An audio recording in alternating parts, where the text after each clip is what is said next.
আসসালামু আলাইকুম। এখানে আমি নারিকেলি গরুর মাংস করব, এই জন্য আমি নারকেল ব্লেন্ড করে নিলাম কুড়ে নিয়ে।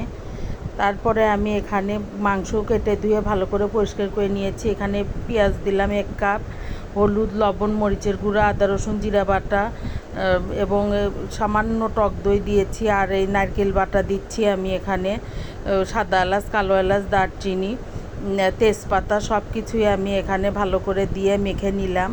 আর হ্যাঁ, একটু পেঁয়াজের বেরেস্তা দিয়েছিলাম আমি, সেটা দেখাতে পারিনি।